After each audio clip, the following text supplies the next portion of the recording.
Bridget Mackay, and welcome back to my video blogs. This year, 2013, I thought after 2 years, I can't believe it, but 2 years of doing video blogs, I'm going to circle back around to some of the basics. So for the next couple of blogs, I want to talk a little bit about wills.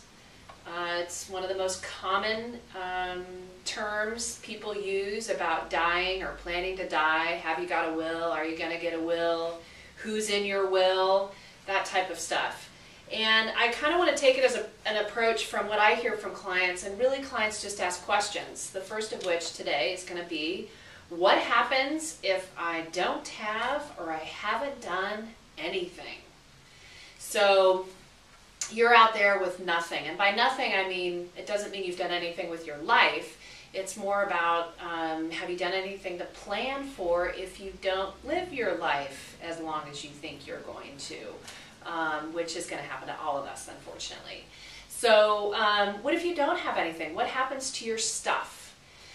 Well, if you own a home and you're married, most likely you hold that home in joint tenancy with your spouse. And so if one of you passed away and you didn't have a will, then that house would automatically be inherited by your spouse.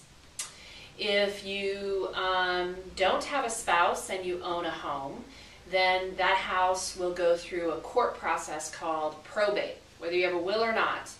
And the state will determine or the laws of the state will determine who inherits that house from your estate. If you just have physical stuff, then you will most likely those assets, maybe a car, some possessions, typically someone in your life will step in and gain control of those items, and they would be transferred to your heirs without a formal probate, because typically those items are under a value of $150,000, which is the cutoff for if you're worth less than $150,000, then the court doesn't want to see you or your stuff. So you know, you're probably okay without a will if you have less than that, if you don't really care where your things go. If you care where your things go, tell a friend, write it down, let them know what your wishes are. If you have assets over $150,000, it might be a good idea to get a will or even look into a living trust.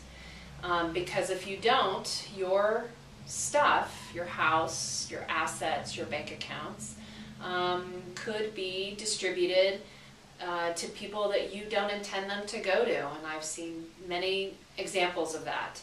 So in future blogs we'll talk a little bit about more what are the sort of horror stories of what happens when you don't have anything and your assets start getting divided amongst people that you did not intend to have your assets, and what you can do about it.